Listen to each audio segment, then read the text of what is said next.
जिंदगी में कभी ना कभी आप लोगों के साथ ऐसा जरूर हुआ होगा या फिर आप लोगों ने कहीं पर देखा होगा, कहीं पर सुना होगा कि भाई लोगों को यहाँ पर जो होता है उसका पहले से ही अंदाजा हो जाता है। कुछ कुछ किस्से ऐसे होते हैं कि जो चीज होने वाली है उसका पहले से ही अंदाजा हो जाता है, जिसके चलते वो जो डिसीजन होता है उसको हम रिवर्ट यानी कि उसको बदल सकते हैं, और इसी के चलते जो हमारा बहुत भारी नुकसान होने वाला होता है उसको हम यहाँ पे बचा सकते हैं, या फिर बहुत ज्यादा जो फायदा हो सकता है उसका हम यहाँ पे लाभ उठा सकते हैं। तो इस तरीके के जो किस्से होते हैं आप लोगों ने आम जिंदगी के अंदर सुने भी होंगे। आज की स्टोरी भी कुछ ऐसी ही है कि यहाँ पे अगर ये चार दोस्त अपने इस फैसले को बदल लेते या अपने दोस्त की बात को मान लेते तो शायद से उनकी जिंदगी एक अलग ही मोड़ पे होती। एक ऐसा भयानक इंसिडेंट, एक ऐसी वारदात जो उनके साथ घट गई, उसको वो बदल सकते थे। पूरा मौका था उनके पास में, उनको इसका अंदाजा था कि ये हो सकता है, फिर भी उनकी जिद ने उनको एक ऐसा हर्जाना भुगतना पड़ा जिसके चलते उनमें से 2 लोगों की मौत भी हो गई। तो आज की कहानी यहाँ पर 4 लोगों के बारे में है, 4 दोस्तों के बारे में है जो मुंबई में रहा करते थे, और अगर ये अपने डिसीजन को यहाँ पे बदल लेते तो इनकी जिंदगी आज बहुत खुशहाल और बहुत अच्छी हो सकती थी। तो क्या है कहानी, मैं आपको बता देता हूँ। ये कहानी बेसिकली मुझे भेजी है प्रिया ने, जिनके साथ में ये पूरा इंसिडेंट हुआ था 2009 में। 2009 का जो साल था वो एक बहुत इंपॉर्टेंट साल था। आप में से कई लोगों को इसके बारे में नहीं मालूम होगा और शायद पता भी हो। 2009 के अंदर एक रात आई थी, एक अमावस्या की रात थी, और वो अमावस्या की रात कोई आम रात नहीं थी। क्या खास था उसके अंदर? उसके अंदर सबसे खास बात ये थी कि इस तरीके की जो रात थी, वो जो काली रात थी खास तौर से, वो ऐसी थी कि उसके अंदर जो शक्ति थी वो कुछ 110 या 120 साल के अंदर ही आती है। मतलब कुछ यहाँ पर आप समझ लीजिए, इतनी भयानक काली रात कुछ 120 साल पहले ही आई थी, और उसके बाद में वो रात 2009 में आई थी। तो उस रात का जो प्रकोप था, जो इफेक्ट था, वो बहुत भयानक था। कई लोगों ने ये बात बोली थी उस वक्त पे कि इस रात के अंदर जो है हमें बच के रहना चाहिए, या फिर किसी भी काले जादू से, टोने टोटके से बच के रहना चाहिए, और ये रात जो है ये किसी भी आम आदमी के लिए सही रात नहीं है। तो कई लोगों ने यहाँ पे प्रिकॉशंस ली भी थी, और मुझे भी याद है कि उस साल के अंदर ये रात आई थी। तो यहाँ पर जो ये 4 दोस्त हैं, इनके साथ में घटना उसी रात में हुई थी। बात क्या है कि मुंबई में ये 4 दोस्त रहा करते थे, और चारों के चारों बहुत सक्सेसफुल थे, बहुत अच्छा कमाया करते थे, और अपनी जिंदगी के अंदर खूब खुश थे। पेरेंट्स इनके खुश थे, इनके बॉस इनसे बहुत खुश रहते थे, अच्छा खासा कमाते थे, अच्छा खासा बचा लिया करते थे, और जो मन में आता था वो ये लोग करते थे। एक बार 4 दोस्तों ने, प्रिया, शिवम, राहुल और मेघा, इन 4 दोस्तों ने ये डिसाइड किया कि यार मुंबई में हम रहते हैं, मुंबई में कोई भी यहाँ पे हिल स्टेशन वगैरह तो है नहीं, आसपास तो कोई है नहीं, तो क्यों ना कहीं पर हिल स्टेशन पे जाने का प्रोग्राम बनाया जाए, क्या बोलते हो? तो प्रिया ने बात बोली कि क्या बोलते हो, चलना चाहिए नहीं चलना चाहिए? बाकी तीनों ने कहा हाँ चल लेते हैं, ऐसी तो कोई बात नहीं है, और वैसे भी ऑफिस में ज्यादा लोड वगैरह है नहीं, मई जून का महीना है, इस वक्त पर अगर हिल स्टेशन हम चले जाते हैं तो भाई यहाँ पर जो है थोड़ा सा माइंड भी फ्रेश हो जाएगा और अच्छा भी लगेगा। प्रोग्राम इनका बन जाता है।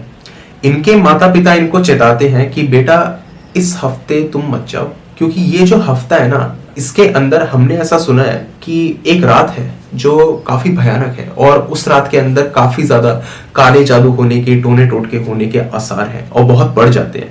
अघोरी वगैरह जो है यहाँ पे बहुत काले जादू वगैरह करते हैं, तो तुम्हें यहाँ पे थोड़ा सा बच के रहना चाहिए। मेरी बात मानो तो शायद से इस प्लान को डिले भी किया जा सकता है। बच्चों ने कहा कि नहीं, अभी जो है ऑफिस से छुट्टी मिली हुई है, हमने यहाँ पे लीव एप्लीकेशन डाल दी है, और जो है यहाँ पे हमें 1 हफ्ते की छुट्टी मिल चुकी है, तो उस डिसीजन को तो हम यहाँ पे चेंज नहीं कर सकते। उन्होंने कहा चलो कोई बात नहीं, बस ये है कि उस रात के अंदर जो है तुम लोग यहाँ से अपने होटल से बाहर मत निकलना, इतना कर लेना तो काफी सही रहेगा। प्रिया कहती है ठीक है। प्रिया शिवम को फोन करती है, राहुल को और मेघा को। चारों दोस्त एक गाड़ी के अंदर, स्कॉर्पियो कार थी उनके पास में, उसमें वो लोग चल पड़ते हैं। मुंबई से मसूरी काफी दूर है, तो वो लोग जो थे यहाँ से बाय रोड ही जा रहे थे। सोच रहे थे कि भाई जर्नी को एंजॉय करते हुए जाएंगे। अगर ये जर्नी एंजॉयबल होती तो उसको एंजॉय कर पाते, पर ये जर्नी एंजॉयबल बिल्कुल नहीं थी। कुछ यहाँ पे 3-4 घंटे बीते होंगे। एक सुनहरी शाम के बाद में एक खूबसूरत रात आती है। उस रात में जो थे इधर मेघा प्रिया और शिवम ये तीनों सो जाते हैं। राहुल बेसिकली यहाँ पे ड्राइव कर रहा था। प्रिया को यहाँ पे एक सपना आता है कि एक औरत तो नहीं, उसको आदमी भी नहीं कह सकते, मतलब आप समझ सकते हैं ट्रांसजेंडर अगर मैं बोलूं तो, या हम जिसको हिंदी में कहते हैं किन्नर, उसका सपना इधर प्रिया को आता है। और वो किन्नर देखने में इतनी भयानक थी, उसका आधा मुंह जला हुआ था और उसको देखते हुए ऐसा लग रहा था कि ये जो किन्नर है ये जिंदा नहीं है, शायद ही उसकी आत्मा है या फिर ये कोई भयानक रूह है, कुछ भी हो सकता है यहाँ पे। प्रिया को इसके बारे में ज्यादा कुछ मालूम नहीं था। वो किन्नर उसके सपने में आती है। किन्नर उसका नाम पुकारते हुए कहती है, अगर अपना भला चाहती है ना तो यहां से वापस चली जा। अगर तू अपना भला चाहती है तो यहां से वापस चली जा और इन तीनों को भी बोल कि यहां से वापस चले जाएं। अगर तू इधर मसूरी में आई तो जो तेरे साथ में होगा उसकी जिम्मेदार सिर्फ तू होगी, इस बात को याद रखियो। और अगर तेरे में समझदारी है तो इसी वक्त गाड़ी को मोड़ और वापस अपने घर चली जा। जिंदा रहेगी, खुश रहेगी। और इतने में ही वो किन्नर जो होती है चाकू निकालती है और अपनी जबान काट लेती है। एकदम से वो जबान काट लेती है। प्रिया घबराते उठती है और वो एकदम से उठ करके बोलती है, मेघा मेघा मैंने यहाँ पे एक सपना देखा। मेघा कहती है, सपना? हाँ, सोते हुए तो सभी सपना देखते हैं, क्या हुआ? तो वो कहते हैं, नहीं मैंने बहुत बहुत भयानक यहाँ पे सपना देखा। शिवम को उठाया जाता है। राहुल तो उठा हुआ ही था। राहुल एकदम से मिरर में देखते हुए कहता है, कोई दिक्कत की बात नहीं है, बेवकूफ बना रही है हमें। इसने अपने पेरेंट्स से सुन लिया है यहाँ पे उस अमावस की रात के बारे में और इसलिए हमें बेवकूफ बना रही है, घबराने की बात नहीं है। मेघा कहती है, एटलीस्ट इसकी बात सुन तो लो, ये बोलना क्या चाहती है। प्रिया कहती है, ऐसी ऐसी बात है, मुझे एक किन्नर यहाँ पे सपने में आई और उसने मुझे कहा कि यहाँ से चुपचाप चली जाओ। शिवम थोड़ा सा डरपोक किस्म का इंसान था। उसने कहा, प्रिया अगर तुझे ऐसा लगता है तो मसूरी की जगह हम कहीं और चल पड़ते हैं, जरूरी थोड़ी है मसूरी ही जाना है। राहुल कहता है, तुम सब लोग चुप रहो, ये हमें डराने की कोशिश कर रही है और तुम डर रहे हो, सिर्फ प्रैंक कर रही है हमारे साथ में, ऐसी कोई भी बात नहीं है। और क्या दुनिया नहीं जाती मसूरी? क्या हो जाएगा अगर हम मसूरी चले जाएंगे तो? पहले भी तो लोग गए हैं, क्या सबकी मौत हो जाती है? लोग घूमने जाते हैं, घूम के वापस आ जाते हैं। और डरावने सपने तो सबको आते हैं, तुझे क्या, मुझे भी आते हैं। वो ऐसा बोलता है और कहता है, सब लोग शांत रहो, चुपचाप बस मुझे गाड़ी ड्राइव करने दो, और हो सके अगर तुम्हें नींद आ रही है तो तुम ड्राइव कर लो। ये जितने भी भयानक सपने हैं ना मन के अंदर, ये सारे दूर हो जाएंगे तुम्हारे। वो ये बात बोलता है और इस बात को हंसी में उड़ा देता है। वो सब लोग सोचते हैं चलो कोई बात नहीं। मसूरी पहुंच करके वो लोग अगले दिन यहाँ पर घूमने निकलते हैं। ताज्जुब की बात यह है कि उनके साथ में कुछ भी अजीब यहाँ पे होता नहीं है। अगले दिन घूमते हैं, उसके अगले दिन भी घूमते हैं, उसके अगले दिन भी घूमते हैं, 3 दिन बीत जाते हैं। उनके साथ मसूरी में कुछ भी अजीब नहीं हो रहा था। दिन रात वो लोग घूमते थे, रात में वो लोग थोड़ा बहुत यहाँ पे पार्टी वार्टी करते थे, फिर सो जाया करते थे। कुछ भी अजीब बात तो थी नहीं। राहुल ने भी इधर प्रिया को बोला कि जो तू बात बोल रही थी, क्या तेरी बात के अंदर कोई सेंस था? तू खुद देख रही है, तू हमारे साथ यहाँ पे 3 दिन रुक चुकी है, हमें निकले हुए घर से 4 दिन हो चुके हैं, कुछ हुआ? 2 दिन बाद हम लोग दोबारा से इधर मसूरी को छोड़ के मुंबई के लिए रवाना हो जाएंगे, कुछ भी नहीं हुआ। खामा खामे तो इतनी फिक्र करती है, कुछ भी तो नहीं हुआ। प्रिया को भी लगता है कि हाँ बात तो तुम्हारी ठीक है, कुछ हुआ तो नहीं है। तो वो लोग अपने होटल में रुके होते हैं और एक शाम उनका यहाँ पे प्लान बनता है कि वो जो दूर एक चोटी दिखाई दे रही है ना, वहां पे जाते हैं। वो लोग मैनेजर से पूछते हैं, भैया यहाँ पे जो ये चोटी है, इधर जाना कोई खतरे से खाली वाली तो नहीं है ना, जाया जा सकता है ना? मैनेजर जैसे ही उस चोटी का नाम सुनता है वो उसकी आंखें बड़ी हो जाती है। वो कहता है, नहीं आप ना वहां मत जाइए। इतने में ही राहुल बोलता है, क्यों भाई, क्या दिक्कत है? वो कहता है कि सुनने में ऐसा आया है कि वहां पर जो है ना काला जादू वगैरह किया जाता है और वहां पे जाना ना खतरे से खाली नहीं है। राहुल कहता है, हाँ हाँ सुन लिया तुम्हारी बात, खतरे से खाली नहीं है। ये भी पूरे रास्ते ही बोलती हुई आई है। वो प्रिया की तरफ इशारा करते हुए इस बात को बोल देता है। बाकी दोनों दोस्त जो थे वो थोड़े से न्यूट्रल साइड पर ही थे। शिवम डरपोक था ही। शिवम कहता है कि अगर मना कर रहे हैं तो रहने देते हैं। और इधर मेघा होते हुए कहती है, लेट्स एक्सप्लोर, छोड़ो कोई बात नहीं, हम लोग घूम करके आ ही जाते हैं। तो उस रात जो थी बारिश वगैरह थोड़ी सी पड़ रही थी, बूंदाबांदी थी, तो उन्होंने सोचा आज नहीं, हम लोग कल चले जाएंगे। वो लोग कल जाने की बात यहाँ पे करते हैं और कल वही काली अमावस्या की रात थी। ताज्जुब की बात इधर यह है कि किसी को भी इसके बारे में अंदाजा नहीं था कि वो भयानक रात यहाँ पे आ चुकी है। प्रिया के पेरेंट्स ने इधर उसको चेताया जरूर था कि बेटा उस रात को तुम बाहर मत जाना, पर वो मानी नहीं और वो अपने दोस्तों के साथ यहाँ पे निकल पड़ी। रात में नहीं, बेसिकली वो लोग शाम में यहाँ पे निकले थे। कुछ यहाँ पर 6 साढ़े 6 बज रहे थे। सोचा था कि 6 साढ़े 6 बजे वहां पे निकलेंगे, 11 बजे के आसपास वहां से वापस आ जाएंगे। होटल जो था वो पहाड़ी से दिखता ही था, तो उन्होंने सोचा कि 11 बजे तक यहाँ पर वापस आ जाएंगे।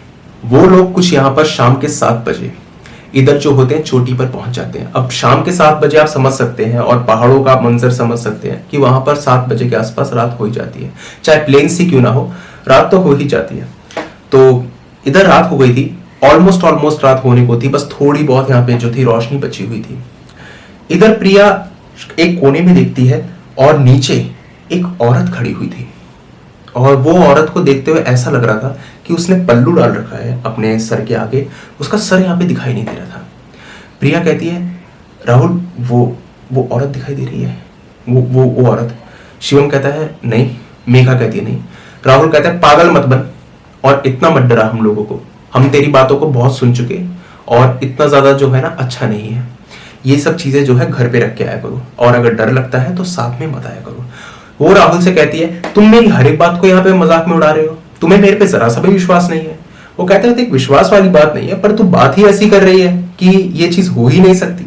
वो कहती है देखो मुझे जो लगा मैंने तुम्हें बता दिया, आगे तुम्हारी मर्जी। इतने में ही इधर प्रिया देखती है कि जो अब तक औरत अकेली थी उसके पीछे यहाँ पे 2 आदमी चलते हुए आ रहे थे।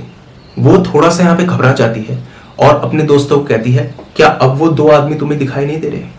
तीनों दोस्त देखते हैं और कहते हैं हाँ 2 आदमी तो जरूर है, पर वो औरत यहाँ पे नहीं है जिसका तू जिक्र कर रही है, कि यार यहाँ पे रुक के ना देखना चाहिए कि ये लोग क्या कर रहे हैं। इधर मेघा कहती है और शिवम भी कहता है कि भाई यहाँ पर रुकना सही नहीं है, हम लोग यहाँ से चल लेते हैं। पर राहुल जो था वो एक तरह से आप कह सकते हैं कि ग्रुप का बॉस था, तो उसने यहाँ पे कहा कि नहीं थोड़ा सा रुक जाते हैं। और कमाल की बात इधर ये है कि उन लोगों के हाथ में यहाँ पे फावड़ा, तलवार, ये सब चीजें थी उनके हाथ में, तो ऐसा लग रहा था कि शायद से या तो ये पेड़ काटने के लिए आए हैं या फिर यहाँ पे कुछ बलि वगैरह देने के लिए आए हैं, कुछ रिचुअल है। जैसे ही यहाँ पे बलि का नाम आता है सामने, प्रिया को मैनेजर की बात यहाँ पे याद आ जाती है, जिसने कहा था कि उस काली पहाड़ी पर यहाँ पर जो है काला जादू वगैरह किया जाता है। तो वो कहती है हमें यहाँ से चलना चाहिए, अगर ये बात सच हो गई, अगर ये काला जादू हुआ तो कहीं शायद से हम इसका हिस्सा ना बन जाए। जाने अनजाने में हमें वो नहीं करना चाहिए जिसके बारे में हमें अंदाजा ना हो, और हमें यहाँ से चल लेना चाहिए। बाकी सब लोग भी इधर राजी थे, बस राहुल जो था वो इधर कहता है थोड़ी देर रुक जाते हैं फिर वापस अपन चल ही लेते हैं। वो लोग यहाँ पर एक बड़े से पत्थर के पीछे छुप जाते हैं और देखते हैं कि इनकी एक्टिविटी क्या है, क्या ये लोग करने वाले हैं। थोड़ा वो लोग इधर नोटिस करने की कोशिश करते हैं। जब वो 2 लोग चोटी पर पहुंचते हैं, उन्हें अंदाजा नहीं होता कि यहाँ पर 4 लोग उन्हें छुप करके देख रहे हैं। उनके हाथ में खरगोश था जो जिंदा था, उसको कान से उन्होंने पकड़ रखा था और देख करके ऐसा लग रहा था कि शायद से इसकी बलि दी जाएगी। इतने में ही वो औरत जो यहाँ पर सिर्फ प्रिया को दिखाई दे रही थी, वो अब सबको दिखाई दे रही थी। वो औरत यहाँ पे चलती चलती आ रही थी। देखने में वो औरत नहीं थी, वो एक ट्रांसजेंडर या एक किन्नर जिसे आप कहते हैं वो लग रही थी, जो प्रिया को यहाँ पे सपने में आई थी। प्रिया को लगता है कहीं ये वही किन्नर तो नहीं जो मेरे सपने में आई थी। वो बहुत ज्यादा डर जाती है, बिल्कुल कांपना सा शुरू कर देती है, और इतनी ठंड में भी उसको यहाँ पे पसीने आने शुरू हो जाते हैं। बहुत ज्यादा वो कांपना शुरू कर देती है और उसको लगता है कि कहीं ये जो सपना था ये आज हकीकत तो नहीं बन जाएगा, कहीं ये आना यहाँ पर बहुत बड़ी गलती तो नहीं थी। वो बहुत 36 सवाल उसके दिमाग में थे और उसे समझ नहीं आ रहा था वो इस सिचुएशन पे किस तरीके से रिएक्ट करे। अचानक से ही वो औरत अपनी जीभ निकालती है और कुछ बोलने से पहले, और जैसे ही वो जीभ को यहाँ पे काटने वाली थी उससे पहले ही वो रुक जाती है और अचानक से बोलती है, आ गई तू, मना किया था मैंने तुझे, चेतावनी दी थी कि अपनी जान की फिक्र है तो यहाँ पे मत आइयो, पर तेरी मोटी बुद्धि पे तो जैसे ताले पड़े थे। तुझे तो कुछ समझ में आया नहीं, तेरे में तो है नहीं अकल। अब जो तेरे साथ में होगा उसके लिए जिम्मेदार सिर्फ तू ही है। और इधर सबसे बड़ी बात यह थी कि वो औरत प्रिया की तरफ देख भी नहीं रही थी, वो सामने देख रही थी। जैसे मैं आपकी तरफ भी देखकर बात कर रहा हूँ ना, इस तरीके से वो सामने देख रही थी। लेकिन फिर भी जो इस डायरेक्शन में प्रिया थी उसको समझ में आ चुका था कि ये औरत मुझे देख रही है। इतने में ही वो औरत उन दोनों आदमियों को इशारा करती है ऐसे, और इस तरीके से वो इशारा करके ये बताती है कि ये 4 लोग हैं और ये जो है इधर खलल डाल रहे हैं। वो लोग भागने की यहाँ पे कोशिश करते हैं। अचानक से एक जो टहनी होती है वो उनके पैर से दब जाती है, जिससे भयानक सी आवाज होती, और आवाज से उन दोनों लोगों को पता लग जाता है कि इस पत्थर के पीछे वो चारों लोग छुपे हुए हैं। वो लोग उठते हैं और बुरी तरह यहाँ पे भागना शुरू कर देते हैं। किसी को नहीं मालूम था कि पहाड़ी से बाहर जाने का रास्ता क्या है, बस अब तो जान पे बनाई थी और वो लोग भाग रहे थे। बस ये सोच रहे थे कि भाई जान अगर बच जाए तो बहुत बड़ी बात है। यहाँ पे चारों लोग भागना शुरू कर देते हैं। पीछे से यहाँ पर जो है उन लोगों के चिल्लाने की आवाज आ रही थी, बहुत तेज वो लोग चिल्ला रहे थे, और वो जो किन्नर थी उधर वो हंस रही थी, जैसे उसको मालूम हो कि इन लोगों का अंजाम क्या होगा, इन लोगों का फेट क्या होगा। उसे तो जैसे मालूम था। राहुल और प्रिया यहाँ पे बहुत तेज भाग रहे थे, वो लोग भागने में तेज थे। शिवम और मेघा इधर थोड़े से पीछे थे। अचानक से राहुल और प्रिया को पीछे से आवाज आती है कि किसी ने यहाँ पर जो है तलवार से कुछ काट दिया है, और एकदम से एक चीख निकलती है। लेकिन वो लोग इतने डरे हुए थे, इतने सहमे हुए थे कि वो लोग पीछे मुड़ के नहीं देखते कि पीछे हो क्या रहा है। प्रिया भाग रही थी, उसने यहाँ पर जो है दुपट्टा डाल रखा था सलवार के साथ में, सूट सलवार के साथ में दुपट्टा डाल रखा था। अचानक से उसे लगता है कि किसी ने उसका दुपट्टा यहाँ पे खींचा, लेकिन वो इतनी तेज यहाँ पे भाग रही थी कि शायद वो दुपट्टा ही उस आदमी के हाथ में आया, प्रिया की गर्दन नहीं। राहुल भी भाग रहा था। दोनों भागते हैं, भागते भागते पहाड़ी से नीचे आते हैं, सीधा अपने होटल में घुसते हैं और मैनेजर के सामने हाफते हुए बहुत तेज तेज बोल रहे होते हैं, हमारी जान बच गई, हमने आपकी बात नहीं मानी वो, लेकिन हमारे दोस्त शायद पता नहीं उनके साथ में क्यों। वो बोल रहे थे, बहुत तेज तेज बोल रहे थे। कुछ बात तो क्लियर थी, कुछ बात यहाँ पे क्लियर नहीं हो रही थी।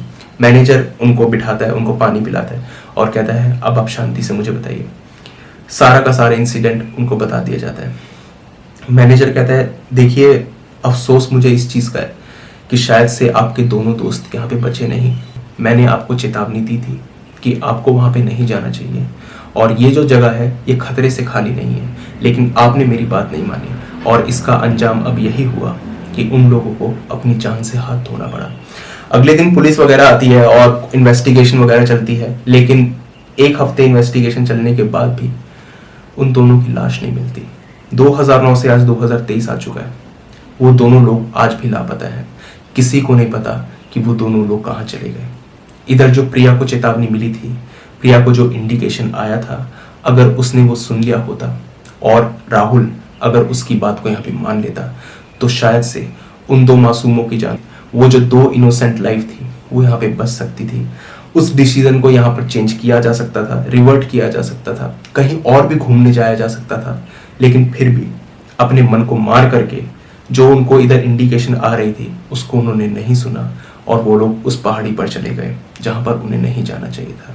और वो लोग कौन थे जिन्होंने उनके ऊपर अटैक किया था, वो किन्नर कौन थी, क्या वो आत्मा थी, जिंदा थी, कौन थी, किसी को कुछ नहीं पता। क्या वो लोग यहाँ पे हंटर्स थे, लुटेरे थे, क्या थे, किसी को नहीं पता।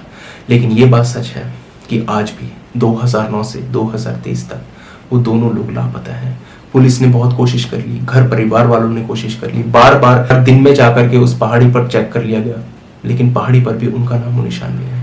अब थक हार करके सब लोगों ने कहीं ना कहीं ये हार मान ली है कि वो लोग कभी लौट करके नहीं आएंगे। उनको लगता है कि अब उनकी वापस आने की उम्मीद यहाँ पे छोड़ देनी चाहिए। तो एक सच्चा हादसा था उस रात का, जिस रात में यहाँ पे 4 लोग यानी कि प्रिया, राहुल, शिवम और मेघा की जिंदगी पूरी बदल गई। अब तक जो राहुल इन सब चीजों में नहीं मानता था कि भूत प्रेत होते हैं या आत्माएं होती हैं या इस तरीके की बातों में, इंट्यूशंस में, इन सब चीजों में जो अब तक राहुल नहीं मानता था, अब वो मानने लग गया था, और कहीं ना कहीं अपने आप को ही कसूरवार भी मानता है कि जो हुआ उसको शायद यहाँ पे टाला जा सकता था। तो ये थी यहाँ पे कहानी इन 4 दोस्तों की जिन्होंने इनकी पूरी जिंदगी बर्बाद करके रख दी। अगर आपके पास में भी कोई ऐसा ही रियल हॉरर और क्रीपी इंसिडेंट है तो आप मेरे साथ मेरी जीमेल आईडी पर शेयर कर सकते हैं, या स्क्रीन के ऊपर आपको दिखाई दे रही होगी। एंड इसी के साथ साथ आप मेरी इंस्टा आईडी पर भी उसको शेयर कर सकते हैं। लेकिन एक रिक्वेस्ट है कि जब भी आप स्टोरी को भेजें तो एक सही फॉर्मेट में भेजें, डीपली एक्सप्लेन करते हुए उसको बताएं, ताकि मैं जब ऑडियंस को बताऊं तो उनको भी यहाँ पे समझने में आसानी रहे। और जिस भी आप प्लेटफॉर्म पे यहाँ पे कंफर्टेबल है, इंस्टा या जीमेल, उस पर आप मेरे साथ अपनी स्टोरी शेयर कर सकते हैं। तो आज की वीडियो में बस इतना ही था। अब मुझे दीजिए इजाजत, मिलता हूँ जल्दी आपसे एक अगली वीडियो में। तब तक के लिए टेक केयर, गुड बाय।